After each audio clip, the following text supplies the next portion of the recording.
आज हम शुरू करेंगे चैप्टर 9 रैशनल नंबर्स। ये इस चैप्टर का इंट्रोडक्शन वीडियो है। तो इस वीडियो में हम वो सारे टॉपिक्स कवर करेंगे जिनसे रिलेटेड आपके इस चैप्टर के अंदर क्वेश्चंस हैं। तो फर्स्ट देखिए, what are rational numbers. Rational numbers क्या होते हैं? तो रैशनल नंबर को हम सिंपली डिफाइन कर सकते हैं कोई भी ऐसा नंबर जिसे हम p/q की फॉर्म में लिख सकते हैं। जैसे कि मैं एक नंबर लिखता हूं, लेट सपोज 3 लिख दिया मैंने, तो 3 को मैं p/q की फॉर्म में लिख सकता हूं, क्योंकि 3 के नीचे कुछ नहीं है ना। जब कुछ नहीं होता है तो 1 तो होता है, तो 3 भी एक रैशनल नंबर है। अब -3 भी हो सकता है, नेगेटिव का है, ये हो गया। 4/6 ये p हो गया, ये q हो गया। 0 भी एक रैशनल नंबर है, क्योंकि 0 को हम 0/1 लिख सकते हैं।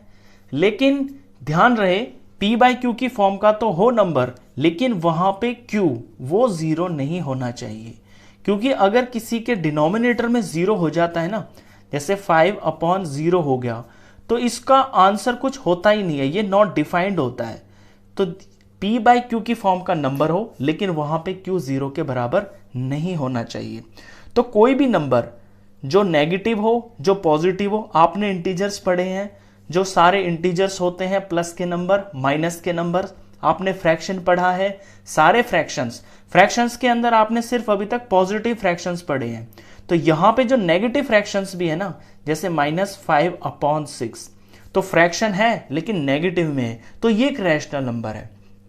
तो सिंपली इसे अगर एक्सप्लेन करें तो ऑल इंटीजर्स, सारे इंटीजर्स, प्लस के भी और माइनस के भी, ऑल फ्रैक्शंस, सारे प्लस के भी और माइनस के भी, और होल नंबर, जैसे कि 3 एक होल नंबर है, होल नंबर भी एक रैशनल नंबर होता है, क्योंकि होल नंबर के नीचे कुछ ना हो तो भी 1 तो होता ही है ना। तो ये रैशनल नंबर्स होते हैं। इस चैप्टर के अंदर 95% जो सारी की सारी चीजें हैं ना, वो आपके फ्रैक्शंस जैसी ही हैं। अगर आपको फ्रैक्शंस आता है तो वही सारी चीजें इस चैप्टर के अंदर भी हैं, बस थोड़ा सा फर्क है कि फ्रैक्शंस के अंदर माइनस में नहीं होता था, यहां रैशनल नंबर में आपका जो फ्रैक्शन है वो माइनस का भी होगा। तो ये तो होते हैं रैशनल नंबर्स।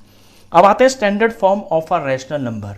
रैशनल नंबर की स्टैंडर्ड फॉर्म, ये स्टैंडर्ड फॉर्म आपने फ्रैक्शंस में भी कर रखी है, एग्जैक्टली उसी ही तरह की है। लेट्स सपोज एक क्वेश्चन लेते हैं 48/100। अब स्टैंडर्ड फॉर्म बोले, लोएस्ट फॉर्म बोले, बात एक ही है, यानी इसको हमें तब तक काटना है जब तक ये नंबर कटना बंद ना हो जाए। तो यहां मैं देख रहा हूं कि 8 है और 0 है, तो ये 2 से डिवाइड हो जाएंगे। दोनों को 2 से डिवाइड करूंगा, इसे 2 से डिवाइड करूंगा 24 आएगा, 100 को 2 से डिवाइड करेंगे ये 50 आएगा। अब ये फिर से 2 से डिवाइड हो रहे हैं, 24 को 2 से डिवाइड करेंगे 12 आएगा, 50 को 2 से डिवाइड करेंगे 25 आएगा। अब ये दोनों नंबर किसी सेम टेबल से या किसी सेम नंबर से नहीं कट रहे हैं, तो ये इसकी लोएस्ट फॉर्म हो गई है, और जो लोएस्ट फॉर्म है उसे ही हम स्टैंडर्ड फॉर्म बोलते हैं। यही चीज आपने फ्रैक्शंस में भी कर रखी है। अब यहां पे नंबर आपका नेगेटिव भी हो सकता है। लेट्स सपोज अगर ये माइनस का 48 होता तो ये माइनस में आता रहता आंसर, बस इतना सा फर्क है और कुछ भी नहीं है। चलिए इसके बाद नेक्स्ट जो टॉपिक है वो है इक्विवेलेंट रैशनल नंबर्स। यानी इक्विवेलेंट रैशनल नंबर्स कौन होते हैं? नाम से देखिए इक्विवेलेंट, यहां पे इक्वल जो है साउंड कर रहा है, तो कोई इक्वल चीज होगी। एग्जांपल देखिए, लेट सपोज 50 में से किसी बच्चे के 25 मार्क्स आए और किसी बच्चे के 100 में से 50 मार्क्स आए, और किसी बच्चे के 20 में से 10 मार्क्स आए, और किसी बच्चे के 500 में से 250 मार्क्स आए। अब ये सारे के सारे इक्विवेलेंट फ्रैक्शंस हैं, इक्विवेलेंट रैशनल नंबर्स हैं। क्यों? आप यहां पे एक पैटर्न देख रहे होंगे कि जितने मार्क्स का पेपर है उसके आधे आ रहे हैं बच्चे के। देख रहे हैं, 100 का हाफ 50, 20 का हाफ 10, 500 का हाफ 250। तो ये इक्विवेलेंट रैशनल नंबर्स हैं। इक्विवेलेंट रैशनल नंबर्स की पहचान कैसे होगी? अभी तो नंबर्स आपको अलग अलग दिखाई दे रहे हैं, लेकिन इनकी जो लोएस्ट फॉर्म होगी ना, जिसे अभी स्टैंडर्ड फॉर्म अभी पीछे मैंने बताया है, तो इक्विवेलेंट रैशनल नंबर्स की स्टैंडर्ड फॉर्म बिल्कुल सेम आती है। देखिए इनकी स्टैंडर्ड फॉर्म निकालते हैं हम। ये 25 और 50 ये दोनों के दोनों 25 से डिवाइड हो रहे हैं।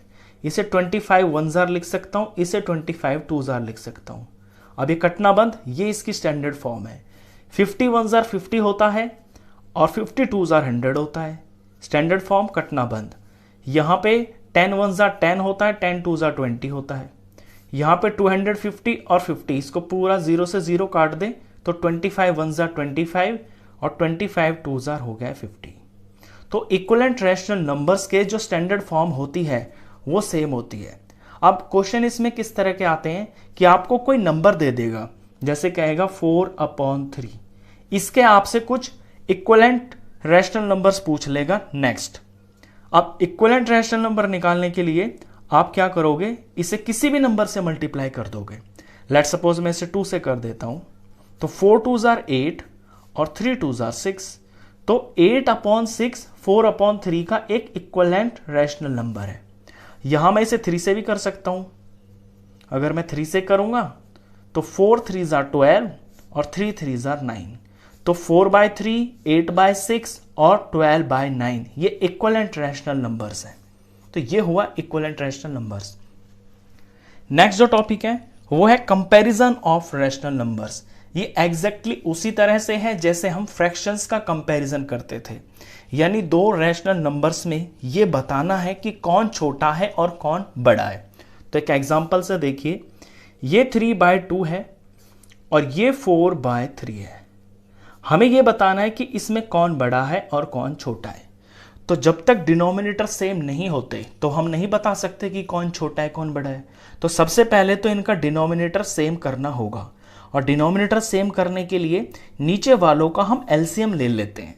तो 2 और 3 का जब एलसीएम लेंगे, ये 2 से जाएगा 1 3, ये 3 से जाएगा, दोनों 1 हो गए, 2 3 जार 6, तो एलसीएम बन गया है 6।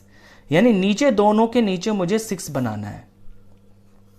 दोनों के नीचे 6 बन जाएगा तो फिर ऊपर का नंबर देखेंगे कि कौन छोटा है कौन बड़ा है, उसके हिसाब से इसका पता चल जाएगा। अब यहां 2 को 6 बनाना है तो 2 को मल्टीप्लाई 3 से करना पड़ेगा, तो 3 जार 6 यहां किया है तो यहां भी करना पड़ेगा, क्योंकि इक्विवेलेंट होना चाहिए ना। 3 3 जार 9 हो गया। यहां पे 3 को 6 बनाना है तो 3 2 जार करना पड़ेगा, 3 2 जार 6, यहां 2 से किया है तो यहां भी करना पड़ेगा, तो 4 2 जार 8, तो यहां 8 हो गया। अब नीचे नीचे के सेम है, इसे आप ऐसे भी समझ सकते हैं जैसे कि 6 में से 9 और 6 में से 8। तो नीचे के जब सेम हो जाते हैं तो ऊपर पे ध्यान देते हैं, वहां से हमें छोटे बड़े का पता चल जाएगा। तो यहां 9 बड़ा है तो ये बड़ा हो गया, यहां पे बड़े का निशान लगा देंगे। अब यही चीज रैशनल नंबर्स के अंदर आपकी नेगेटिव भी आ सकती है।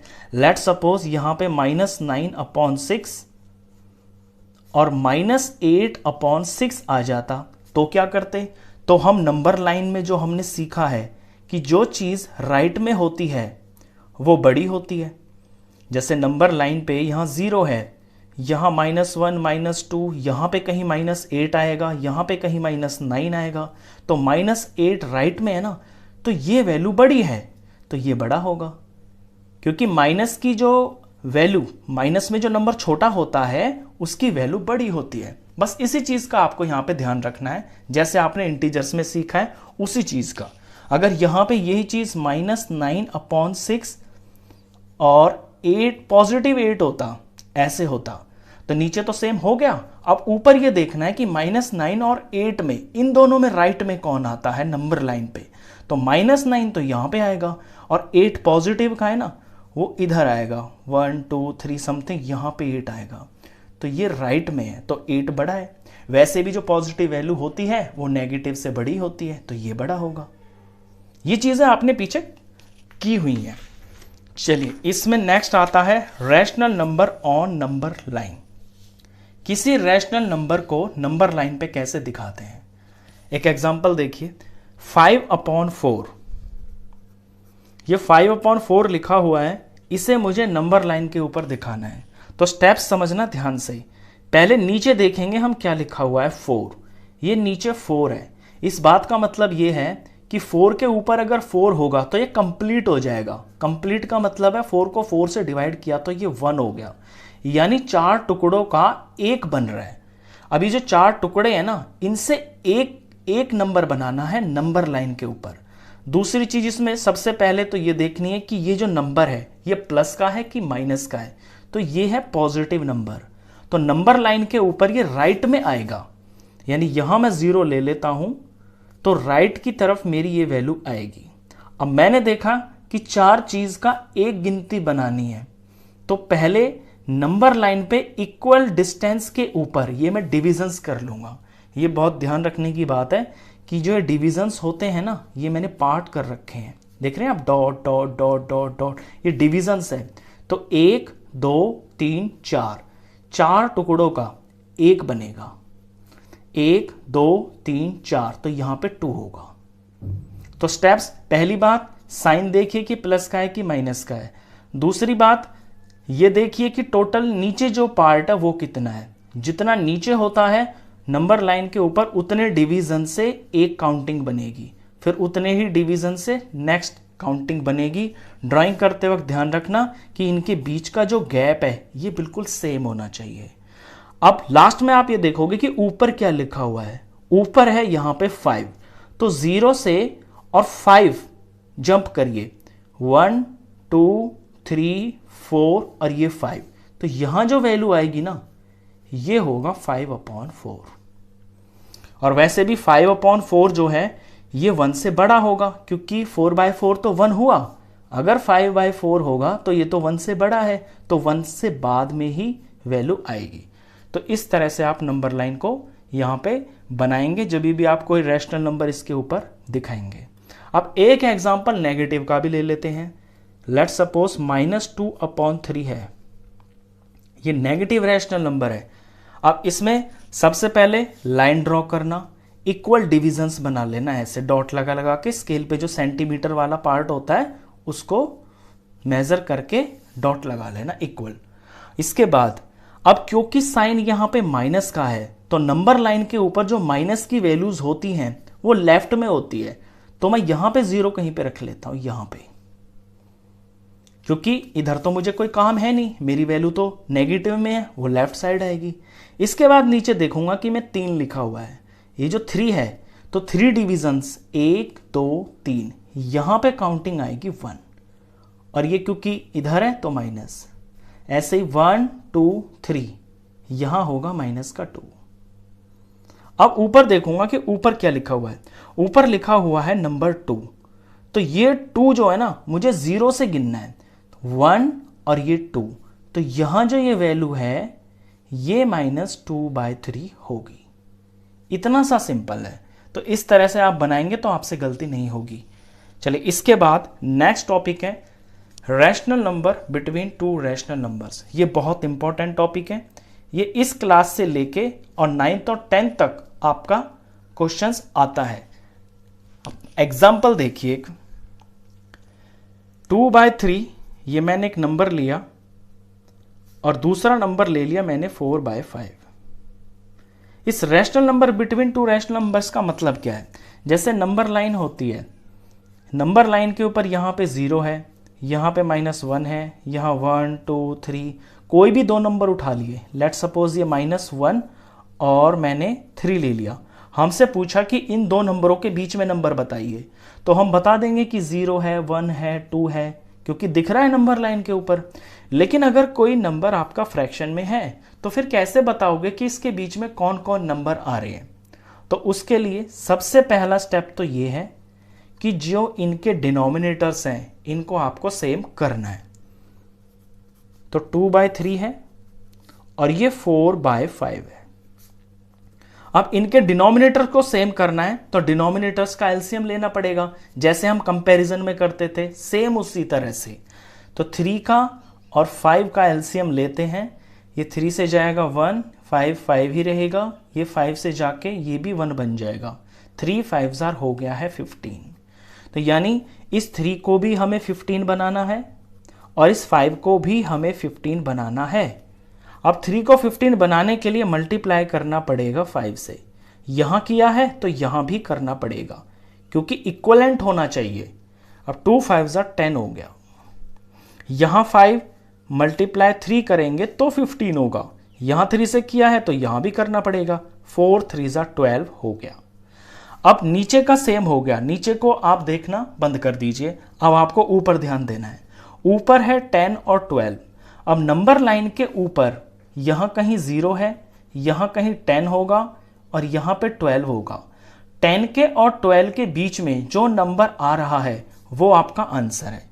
तो इसके बीच में सिर्फ एक नंबर आ रहा है 11, और 11 के नीचे 15 भी लगाना आप, 11/15।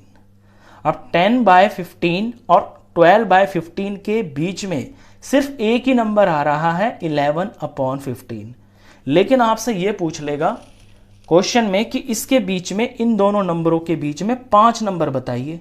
आपसे 5 भी पूछ सकता है, 10 भी पूछ सकता है, 6 भी पूछ सकता है, कितने भी पूछ सकता है। उस केस में आप क्या करोगे? आप देख रहे हो कि 10 और 12 के बीच में तो सिर्फ एक ही आ रहा है, तो हमारी तो बात नहीं बन रही। तो आप क्या करोगे? इन दोनों फ्रैक्शंस को इक्विवेलेंट फ्रैक्शन बना लोगे, लेकिन एक बड़ा फ्रैक्शन बना लोगे। बड़े से मेरा मतलब है कि ये नंबर बड़े हो जाएंगे, यानी इनको मैं किसी सेम नंबर से मल्टीप्लाई कर देता हूं, तो इनकी जो वैल्यूज है ना, जो न्यूमेरिकल नंबर्स है, वो बड़े बड़े हो जाएंगे।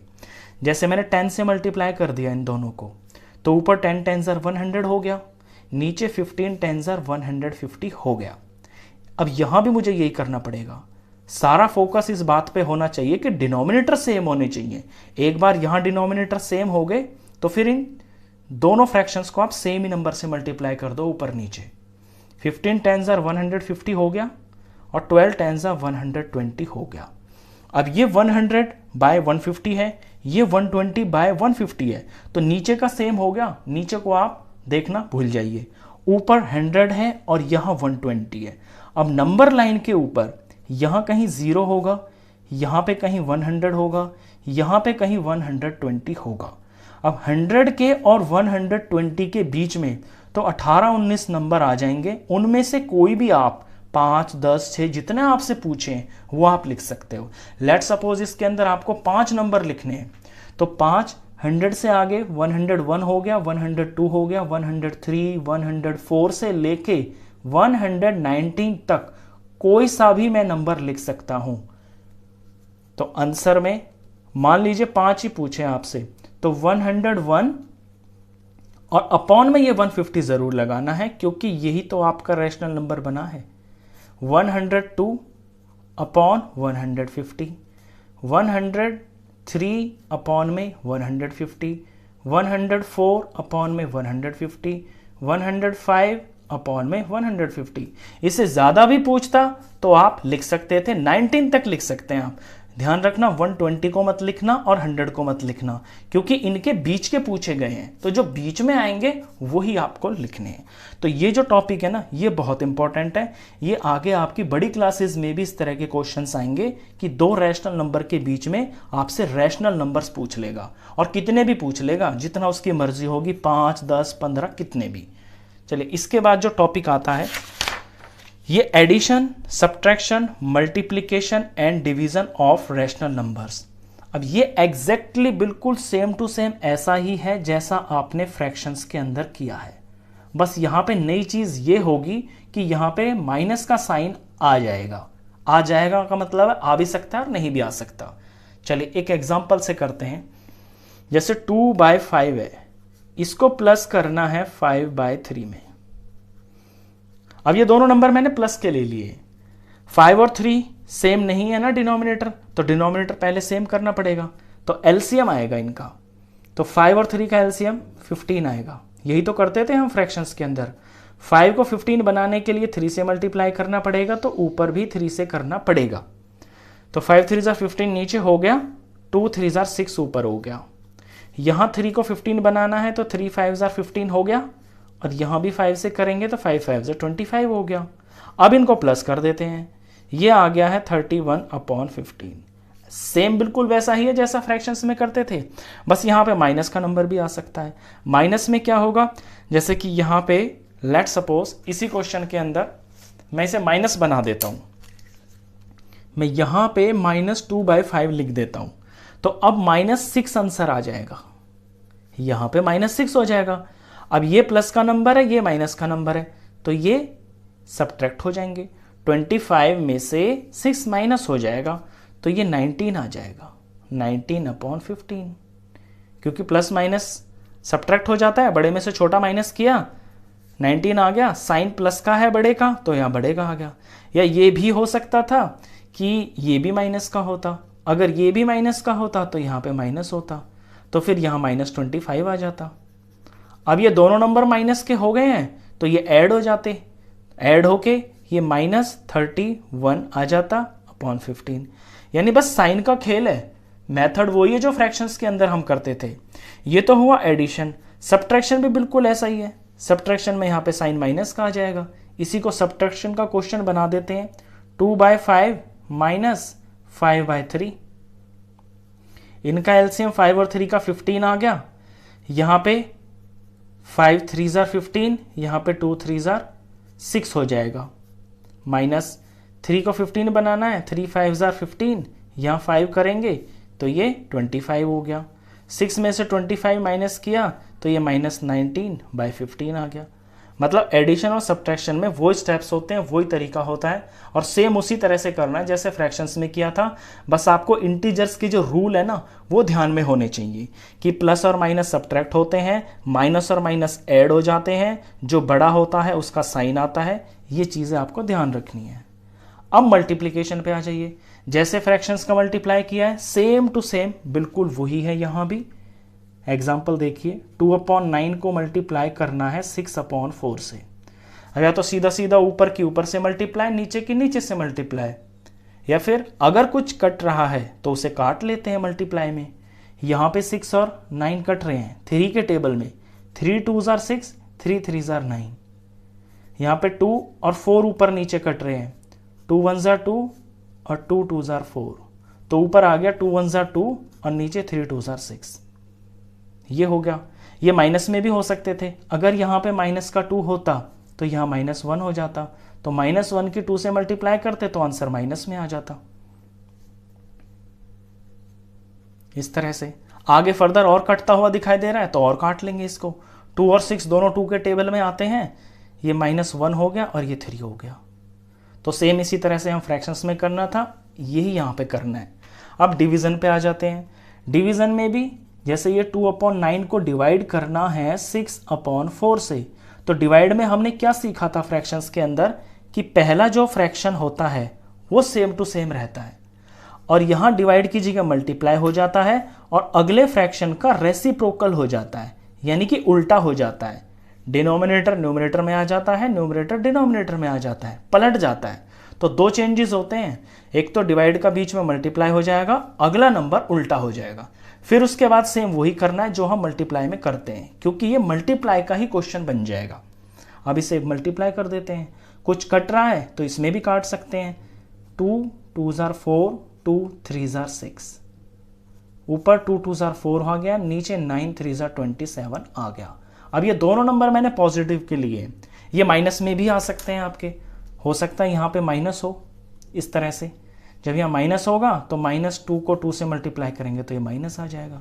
तो सिंपली जो आपने फ्रैक्शंस में सीखा है ऑलमोस्ट वही सारी चीजें इस चैप्टर के अंदर है। बस एक ही चीज है इसमें जो एक्स्ट्रा होगी कि फ्रैक्शंस में आपने नेगेटिव फ्रैक्शन नहीं सीखे थे, तो जो नेगेटिव फ्रैक्शंस होते हैं वो इसके अंदर इन्वॉल्व होते हैं रैशनल नंबर्स के अंदर। तो जो जितना भी मैंने इस इंट्रोडक्शन में आपको सिखाया है इसी से रिलेटेड आपके सारे क्वेश्चंस है। चैप्टर बहुत आसान है, तो आई होप आपको अच्छे से समझ में आया होगा इंट्रोडक्शन। तो क्वेश्चंस के लिए मिलते हैं फिर नेक्स्ट वीडियो में, तब तक के लिए गुड बाय।